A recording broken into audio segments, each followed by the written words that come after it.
So good evening बच्चों। तो आज हम स्टार्ट करने वाले हैं आईसीएससी बोर्ड का क्लास 10th का चैप्टर नंबर 1।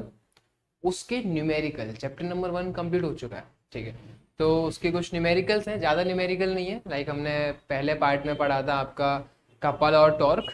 तो पहले उस पर कुछ न्यूमेरिकल देखते हैं, बहुत आसान से न्यूमेरिकल है और अनसोल्व न्यूमेरिकल है। जो आपके सोल्व न्यूमेरिकल है वो तो बुक में है ही सॉल्व, तो जो अभी मैं कराने वाला हूँ वो अनसोल्व कराने वाला हूँ। ठीक है, अगर प्रॉब्लम रहेगी सॉल्व न्यूमेरिकल्स में तो उसकी भी एक वीडियो बना के मैं डाल दूंगा। ठीक है, तो जैसे ये पहला क्वेश्चन है, इसमें क्या लिखा हुआ है? Moment of a force of 10 newton about a fix point O is 5 newton metre. समझो यहाँ पे क्या रहता है, इसके आंसर में कुछ चीजें समझो पहले कि हम लोग अक्सर करके क्या करते हैं, ये लिखा हुआ है 10 न्यूटन, ये 10 न्यूटन लिखा हुआ है। अब बच्चे क्या करेंगे, भाग के moment of force M O F को 10 न्यूटन लिख देते हैं, है ना। लेकिन एक चीज ध्यान रखना, ये गलत है। ये मोमेंट ऑफ क्वेश्चन थोड़ा घुमा के गिवन है। हमने क्या पढ़ा था, मोमेंट ऑफ फोर्स में हमने एक फॉर्मूला पढ़ा था एफ इंटू आर, और एफ की यूनिट न्यूटन और आर की यूनिट मीटर। तो भैया इसकी यूनिट तो सिर्फ न्यूटन है ना, तो मोमेंट ऑफ फोर्स जो हुआ वो ये हुआ, ना कि ये। ध्यान रखना इस चीज को। ठीक है, तो जो चीजें बतानी थोड़ा ध्यान देने वाली है वो यही है। बाकी क्वेश्चन तो बहुत आसान है। कैसे? अब आपको जो मोमेंट ऑफ फोर्स है, मोमेंट ऑफ फोर्स ये कितना है आपका 5 न्यूटन मीटर, 5 न्यूटन मीटर। और आपका जो फोर्स है वो कितना है 10 न्यूटन। पूछ कह रहा है distance of the point O from line of action of the force. अब इसको कैसे समझोगे, थोड़ा सा डायग्राम बना के देखते हैं। लाइक ये है, ठीक है। अब क्या कह रहा है, distance of the point O, मान लिया हमने पॉइंट ओ यहां मान लिया, ठीक है, और ये हमने मान लिया लाइन ऑफ एक्शन। ठीक है, मतलब कि वो इसके बीच में ये डिस्टेंस पूछ रहा है।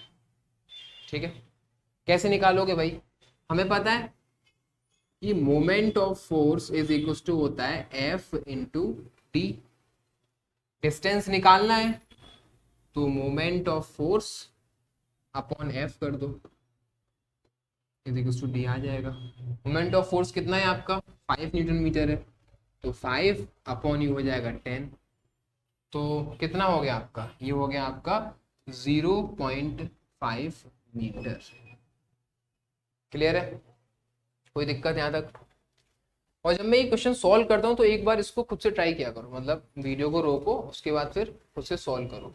ठीक है, चलो ये चीज क्लियर है। अभी हम सेकंड क्वेश्चन में आते हैं। अच्छा, ये जो क्वेश्चन था, जितने भी आपके क्वेश्चंस हैं जो मैं आज कराने वाला हूँ, उसमें आपको ये ध्यान देना है, जब भी मैं क्वेश्चन निकाल रहा हूँ, अगर आपके पास बुक होती है उसको बुक को ओपन करिए, देखो कि कौन सा क्वेश्चन में कॉन्सेप्ट कपल का लग रहा है और कौन से क्वेश्चन में कॉन्सेप्ट टॉर्क का लग रहा है। ठीक है, फॉर एग्जाम्पल अगर हम यहाँ पे बात करें तो यहाँ पे क्या है, ये टॉर्क का क्वेश्चन है। किसका? टॉर्क। बात समझ में आ रही है? क्यों है टॉर्क का? क्योंकि हमने टॉर्क में पढ़ा था कि बॉडी तो देखो पाइवोटेड कपल में भी रहती है और टॉर्क में भी रहती है, लेकिन टॉर्क में यहाँ पे क्या है, बॉडी पाइवोटेड तो है लेकिन यहाँ पे सिंगल फोर्स लग रहा है। वहां पे क्या था, 2 फोर्स लगते थे और उनका मैग्नीट्यूड अलग होता था। वीडियो उसकी पूरी पड़ी हुई है, उसको आप देख लीजिएगा। ठीक है, चलो सेकंड क्वेश्चन पे आते हैं। थोड़ा बड़ा करूँ कि इसको मैं,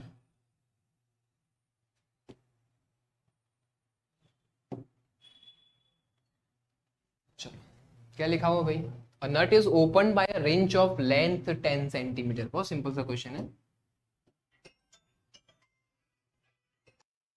क्या क्वेश्चन है, a nut is opened by a wrench of length 10 centimetre. ठीक है, इसकी लेंथ क्या, कुछ 10 सेंटीमीटर लेंथ है। ठीक है, if the least force required is 5 Newton. अब यहाँ से एक हमें 2 चीजें बिल्कुल दिख रही हैं, क्या कि भाई कुछ डिस्टेंस गिवन है अपने को और एक लीस्ट फोर्स चाहिए, सॉरी जो एक फोर्स गिवन है वो 5 न्यूटन गिवन है। चाहिए क्या, find the moment of force needed to turn the nut. मतलब कि कुछ ये ऐसी कंडीशन है, मान लिया ये आपका नट है, ठीक है, और इधर क्या है, ये है आपका हैंडल। ठीक है, थोड़ा ठीक है, ये क्या है, ये आपका हैंडल है।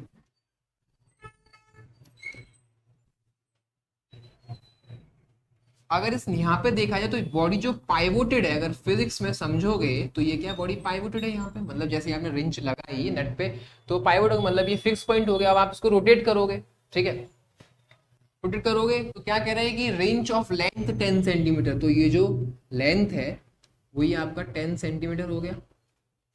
अच्छा, 10 सेंटीमीटर को अभी मीटर में कन्वर्ट कर लेते हैं तो कितना हो जाएगा, 10/100 metre which is equals to 0.01 नहीं 0.1 मीटर। क्लियर है ये चीज। चलो, लेंथ हमने मीटर में कन्वर्ट कर ही लिया है, फोर्स 5 न्यूटन गिवन ही है हमें, ठीक है। तो ये क्या हो गया, ये हमारी लेंथ हो गई, हमें फोर्स गिवन है कितना 5 न्यूटन। हमें निकालना क्या है, निकालना है हमें moment of force. Moment of force क्या होता है, F इंटू एल, क्या F इंटू एल। तो 5 इंटू 0.1 करोगे तो तुम्हारा कितना आ गया 0.5 न्यूटन मीटर। क्लियर है ये बात। अब यहाँ पे फिर से सेम क्वेश्चन मैं पूछूंगा क्या, कि ये क्वेश्चन जो है वो टॉर्क से है या फिर कपल से है। तो ये क्वेश्चन अगेन टॉर्क से है, ठीक है। चलो समझ में आई है, चलो नोट कर लो इसको, स्क्रीनशॉट ले लेना। नेक्स्ट क्वेश्चन देखते हैं, चलो इसमें देखते हैं।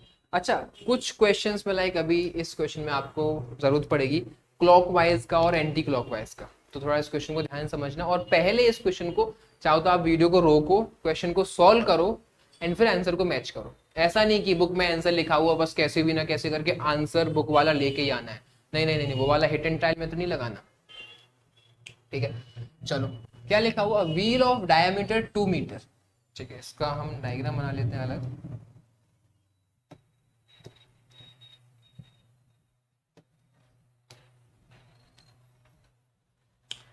भाई एक व्हील है जिसका डायमीटर है 2 मीटर, डायमीटर ये रहता है, ठीक है। तो ये क्या है, ये 2 मीटर है यहाँ पे कुछ, तो जो ये वाला डिस्टेंस हो गया, जो ये हो गया, ये आपका 1 मीटर हो गया और ये आपका 1 मीटर हो गया। क्लियर है यहाँ तक। क्या कह रहा है, इस शोन, ठीक है, विद एक्सेल एट 0, ठीक है, 0 सॉरी ओ है ये, यहाँ पे कुछ इसका एक्सिस है। A force F is equals to 2 Newton is applied at B in the direction, मतलब कि यहाँ पे जो पॉइंट है आपका ये B पॉइंट है, ठीक है, और ये जो पॉइंट है वो है A पॉइंट, ठीक है। अब उसका कहना है कि एक फोर्स 2 न्यूटन का फोर्स लगता है इस तरीके से, क्या लग रहा है, F is equals to 2 Newton लग रहा है, ठीक है। तो calculate the moment of force about the centre of, दो चीजें हैं यहाँ पे। सेकंड क्वेश्चन में क्या पूछ रहा है, moment of force about the point A, ठीक है। पॉइंट ए पे पहले तो मोमेंट ऑफ फोर्स निकाल, सॉरी पहले तो हमें इस पॉइंट पे निकालना है, फिर इस पॉइंट पे देखो। अब हमें जब इस पॉइंट पे निकालना है तो हमें इस वाले पोर्शन से कोई मतलब नहीं है, ठीक है, हमें सिर्फ इस पोर्शन से मतलब है, हमें सिर्फ इतने पोर्शन से मतलब है, ठीक है, हमें इस पोर्शन से कोई मतलब नहीं है अभी इस वाले से। क्लियर है, क्यों, क्योंकि हमें moment of force about point O निकालना है, मतलब कि जब हम इसको फोर्स लगाएंगे तो moment of force O point O पे कितना निकलेगा। तो बहुत सिंपल सा है, ये कितना है, ये है आपका 1 मीटर का डिस्टेंस, ठीक है। फोर्स कितना लग रहा है 2 न्यूटन, और मोमेंट ऑफ फोर्स एट जब आप ओ निकालोगे तो कितना हो जाएगा आपका, F into O B. F कितना है 2 न्यूटन और ओ बी कितना है 1 मीटर, कितना हो गया आपका 2 न्यूटन मीटर। ये चीज क्लियर है, ये हमारा पहला वाला केस हो गया, ठीक है। लेकिन अब ऐसे अगर आप दूसरा केस करोगे तो दूसरा भी हो जाएगा, क्या हो जाएगा, आप यहाँ पे हमने डिस्टेंस 1 मीटर लिया हुआ है, यहाँ पे आप 2 मीटर डिस्टेंस ले लो, ठीक है, क्योंकि हमें moment of force at point A निकालना है। लेकिन यहाँ पे जो काम की बात है वो ये है कि ये जो ऑब्जेक्ट है वो मूव कैसे करेगा, लाइक इसका मोशन, जो इसका जो मूवमेंट होगा वो क्लॉकवाइज रहेगा या फिर एंटी क्लॉकवाइज रहेगा, वो समझो। जब मैंने इधर फोर्स लगाया तो 2 न्यूटन मीटर क्या है क्लॉकवाइज, ठीक है, तो यहाँ पे मैं क्लॉकवाइज को लिख देता हूँ सी से, ठीक है, क्लॉकवाइज। वहीं पे अगर आपका सेकंड पार्ट करता हूँ, सेकंड पार्ट, इसमें क्या कह रहा है, moment of force at the point A पूछ रहा है। अब एट पॉइंट ए निकालोगे आप, एट पॉइंट ए, ये क्या हो जाएगा वही एफ इंटू ये ए बी पूरा डिस्टेंस, ठीक है, F into A B. F कितना था 2 इंटू ए बी कितना है 2, तो आपका हो गया 4 न्यूटन मीटर। अब फिर से एक क्वेश्चन आएगा आपका कि यहाँ पे जो ये मूव कर रहा है वो क्लॉकवाइज है या फिर एंटी क्लॉकवाइज। तो यहाँ पे आप मेरे को कमेंट सेक्शन में बताओगे कि क्लॉकवाइज है या फिर एंटी क्लॉकवाइज है, ठीक है। चलो नेक्स्ट क्वेश्चन करते हैं, देख लो इसको, हो गया, देख लिया। चलो इस क्वेश्चन को देखते हैं क्या कह रहा है भाई ये क्वेश्चन। अच्छा एक चीज रह गई इस क्वेश्चन में, अब ये जो क्वेश्चन है ये टॉर्क का है या कपल का है, इसमें टॉर्क का कॉन्सेप्ट लग रहा है फिर कपल का कॉन्सेप्ट लग रहा है, वो आपको बताएं। इसमें वैसे लग रहा है टॉर्क का कॉन्सेप्ट, ठीक है। अब ये मत बोलना कि सर यहाँ पे दो फोर्स लग रहे हैं, दो फोर्स नहीं लग रहे, फोर्स एक ही है, बस कंडीशन उसने अलग अलग दे दी है। पहले उसने एक्सिस मान लिया था ओ को, फिर उसने मान लिया ए को, ठीक है, फोर्स एक ही लग रहा है, ध्यान रखना इस चीज को, ठीक है। तो ये कॉन्सेप्ट भी टॉर्क का ही है। चलो सॉरी कॉन्सेप्ट नहीं क्वेश्चन, एक और क्वेश्चन करते हैं। जैसे ये एक आपका इधर से आ जाते हैं,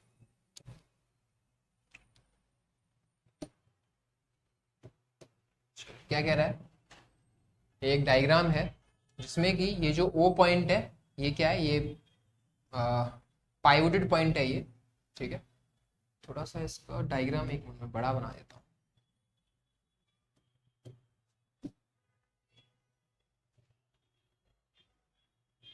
इतना बड़ा भी नहीं बोला था,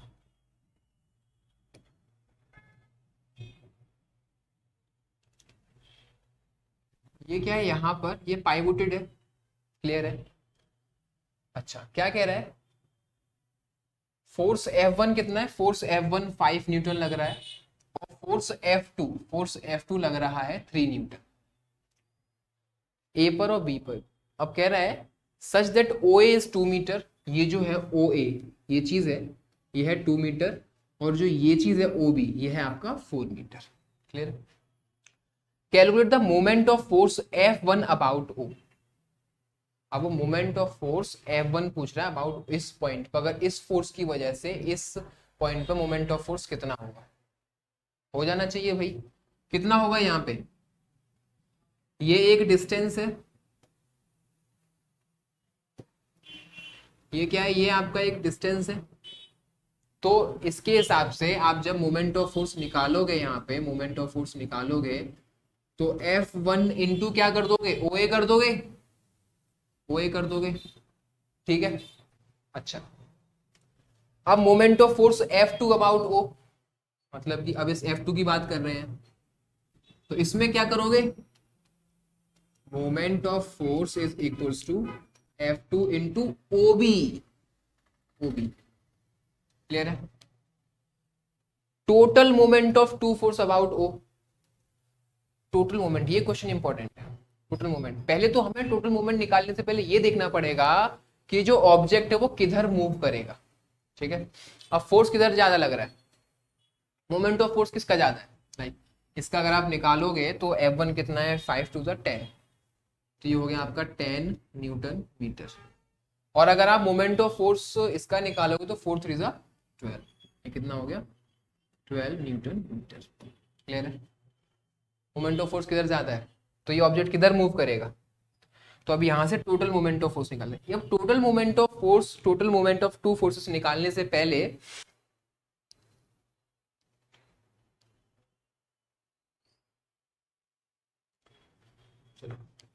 total moment of two force निकालने से पहले हमको ये पता होना चाहिए कि कौन सा मोशन किधर क्लॉकवाइज है और किधर एंटी क्लॉकवाइज है, क्लियर है, या फिर दोनों तरफ कहीं क्लॉकवाइज ही तो नहीं है, ठीक है।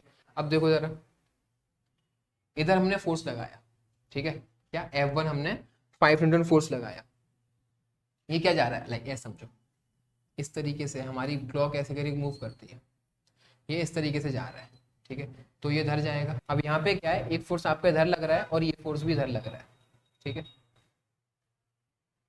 अब ये क्या होगा, ये होगा एंटी क्लॉकवाइज, क्या होगा एंटी क्लॉकवाइज, क्लियर है। मतलब कि अगर आप यहां से निकालोगे तो ये कितना हो गया, एंटी क्लॉकवाइज। कैसे, कैसे, ऐसे, इस तरीके से है। क्लॉक हमारी ऐसे घूमती है, जब ये इस तरीके से मूव करेगा, ये क्या होगा, क्लॉकवाइज हो गया, तो ये इधर जाएगा। ठीक है। और वही अगर मैंने केस इसका ऐसे ले लूँ, इसका एस को ऐसे ना लेके मैं इसको ऐसे ले लूंगा, तो क्या होगा, एक फोर्स में मेरा इधर लग रहा है। ठीक है। अब क्लॉक तो मेरी ऐसे घूमती है ना, लेकिन ये तो ऐसे घूम रहा है ना, तो ये हो गया एंटी क्लॉकवाइज। क्लियर है। चलो, अब ये कितना हो गया भाई, ये हो गया क्लॉकवाइज। क्यों, क्योंकि ये ऐसे जा रहा है, ये क्या कर रहा है, ये ऐसे आ रहा है। ठीक है। Total moment of two force क्या हो जाएगा, ऑब्वियस ही बात है, एक एंटी क्लॉकवाइज जा रहा है और एक क्लॉकवाइज जा रहा है, तो total moment of two force कितना हो जाएगा, टोटल मोमेंट आपका हो जाएगा 2 न्यूटन मीटर। क्लियर है। चलो,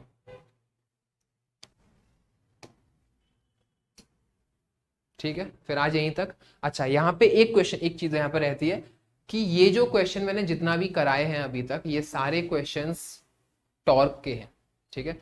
इस क्वेश्चन में मेरे को बताओ कि टॉर्क है या कपल है। यहाँ पे भी आपका टॉर्क ही लग रहा है। ठीक है। कपल नहीं है, कपल का कॉन्सेप्ट अलग होता है, कपल के क्वेश्चन हम कराते हैं बाद में। ठीक।